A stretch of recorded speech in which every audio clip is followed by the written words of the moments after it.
Class 12 MCQ समझ में आने लगे आप लोगों को? कुछ तैयारी एमसीक्यू की है? चलिए इस वीडियो में मैं आपको नमक पाठ के एमसीक्यू देने जा रही हूँ जिसे रजिया सज्जाद जहीर ने लिखा है। क्या कहानी बताने की जरूरत है आपको? नहीं है तो चलिए नहीं बताते, फिर भी 4 सेंटेंस बता देते हैं। रजिया सज्जाद जहीर ने जो ये कहानी लिखी है नमक, ये अपनी सिख माँ के लिए लाहौर से नमक लाने की कहानी है। हमारे देश के विभाजन के बाद बहुत सारे लोगों ने माइग्रेट किया, यहां से वहां और वहां से यहां, लेकिन जो कहीं से भी कहीं आया, लेकिन जहां उसका जन्म हुआ था उस जगह को नहीं भुला पाया। यही कारण है कि सफिया की सिख माँ उनसे नमक की फरमाइश करती है, क्योंकि सफिया अपने भाइयों से मिलने लाहौर जा रही हैं। भाई कस्टम अधिकारी हैं, भाई बड़े ऑफिसर हैं। वो बताते हैं कि नमक ले गई तो सामान को बिखेर दिया जाएगा। सफिया भी इस बात को समझती है, लेकिन क्या करें जब अपनी सिख माँ से ये वायदा कर गई हैं कि नमक जरूर लेकर आएंगी, क्योंकि उन्हें अपना लाहौर, अपना नमक सब कुछ बहुत याद आता है।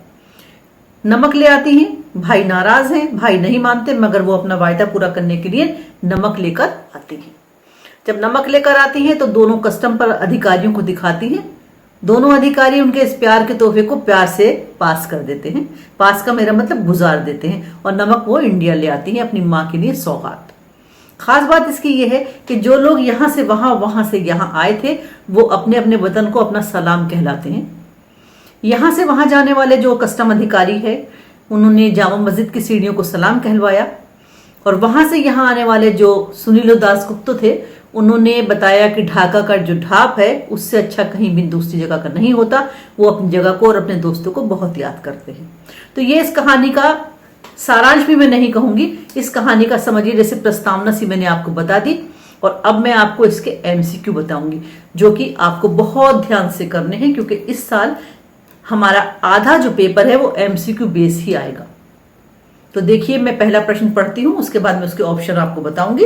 ऑप्शन ध्यान से सुनिएगा, क्योंकि क्लास 12 है ये, तो ये बहुत चीजें अपने आप भी कर सकता है। तो देखिए, जो एमसीक्यू मैंने आपके लिए बनाया है उसका पहला प्रश्न है, नमक पाठ की लेखिका का क्या नाम है? इसके मैं ऑप्शन आपको बताती हूं। अकमहादेवी, कृष्णा सोबती, रजिया सज्जाद जहीर और इस्मत चुगतई। तो आप जानते हैं इसकी जो लेखिका है वो है रजिया सज्जाद जहीर, जो लखनऊ की रहने वाली थी। वास्तव में लखनऊ का करामत स्कूल जो आज भी है उसी में वो पढ़ी थी और उसी में उन्होंने पढ़ाया भी था। तो देखिए, इसका दूसरा प्रश्न जो है वो है, उम्दा शब्द क्या अर्थ रखता है? तो देखिए, इसके ऑप्शन है खूबसूरत, साफ, अच्छा, नफीस। तो इसका जो सही ऑप्शन है वो है अच्छा। इसका तीसरा प्रश्न है, सिख बीबी सफिया को कहां मिली थी? इसके ऑप्शन है कीर्तन में, बाजार में, अपने घर पर या शादी में। तो जो सिख बीबी थी वो सफिया के पड़ोस में जो कीर्तन हो रहा था उनको वहां पर मिली थी। तो इसका सही ऑप्शन बनता है कीर्तन में। इसका नेक्स्ट प्रश्न है, सफिया कहां जाने वाली थी? तो अभी तो मैंने आपको बताया था कि सफिया कहां जाने वाली थी। तो सफिया कहां जाने वाली थी, इसके जो ऑप्शन है वो इस तरह से हैं, लाहौर, कराची, बंगाल, शिमला। तो इसके जो उत्तर बंद है वो है कि सफिया अपने भाइयों से मिलने लाहौर जाने वाली थी। इसका अगला प्रश्न, सिख बीबी ने सफिया से क्या फरमाइश की? इसके ऑप्शन है बादाम लाने की, गरम मसाला लाने की, लाहौरी नमक लाने की या किन्नू लाने की। तो आपको तो पता ही है कि उन्होंने अपने लाहौर का लाहौरी नमक मंगवाया था, तो इसका सही उत्तर है लाहौरी नमक लाने की। इसका अगला प्रश्न, सफिया के पास कितना नमक था? देखिए, 5 सेर, यानी कि हमारा जो किलो है उस समय सेर कहलाता था। 2 सेर, 1 सेर, 3 सेर। तो सिख बीबी ने सफिया से 1 सेर लाहौरी नमक मंगवाया था। तो सही उत्तर क्या बना? 1 सेर, यानी कि 1 किलो। नेक्स्ट प्रश्न, सिख बीबी ने सफिया के बारे में किससे पूछा? ऑप्शन इसके हैं, जहां पर कीर्तन हो रहा था उस घर की मालकिन से, अपनी बहू से, अपनी बेटी से या अपने पास बैठी महिला से? तो सिख बीबी ने सफिया के बारे में अपनी बहू से पूछा था, तो इसका उत्तर है अपनी बहू से। सफिया जब लाहौर चली गई तो इसका प्रश्न बनता है अपने भाइयों के पास वो कितने दिन तक रही? 16 दिन रुकी वहां पर, 15 दिन रुकी वहां पर, 20 दिन रुकी वहां पर, या पूरा महीना 30 दिन रुकी? तो आपने पढ़ा तो था वहां पर वो सिर्फ 15 दिन रुकी थी, और 15 दिन कैसे गुजर गए उन्हें पता ही नहीं चला, तो वहां पर वो 15 दिन रुकी थी। किसने कहा लाहौर अभी तक उनका वतन है? ऑप्शन है सुनील दास गुप्ता ने, शमसुल इस्लाम ने, सफिया के अधिकारी भाई ने, या लाहौर के कस्टम अधिकारी ने? तो इसका उत्तर है कि लाहौर के कस्टम अधिकारी ने कहा था कि उन सिख बीबी को नमक दीजिएगा और ये बात कहिएगा कि लाहौर अभी तक उनका वतन है। तो इसका सही उत्तर बनता है लाहौर के कस्टम अधिकारी ने। इसका नेक्स्ट प्रश्न देखिए, सुनील दास गुप्ता को कहां का ढाब पसंद था? वो कहां के रहने वाले थे? वो ढाका के रहने वाले थे। इसके ऑप्शन है लाहौर का, दिल्ली का, बंगाल का, या ढाका का?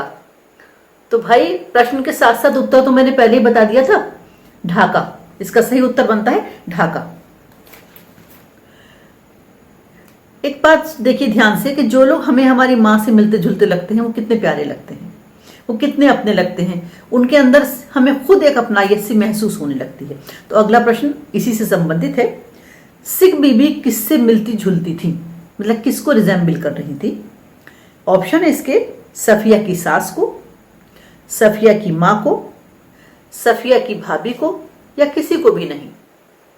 तो इसका सही उत्तर क्या है कि सफिया को उन्हें देखते ही अपनी मां याद आ गई, यानी कि वो सफिया की मां से मिलती जुलती थी। नेक्स्ट प्रश्न इसका, सिख बीबी को अपना वतन क्यों छोड़ना पड़ा? वतन का मतलब होता है अपना देश, अपनी जमीन, अपनी मिट्टी। तो इसके ऑप्शन है अपने व्यापार को बढ़ाने के कारण, भारत पाक विभाजन के कारण, अपने परिवार के कारण, या अपने मायके के कारण। उनका मायका यहां था, मतलब ये हुआ। तो आप जानते हैं कि सिख बीबी लाहौर छोड़कर क्यों आई? क्योंकि भारत पाक का विभाजन हो गया था। तो इसका सही उत्तर बनता है भारत पाक विभाजन के कारण। नेक्स्ट प्रश्न है, जामा मस्जिद की सीढ़ियों को किसने सलाम भेजा?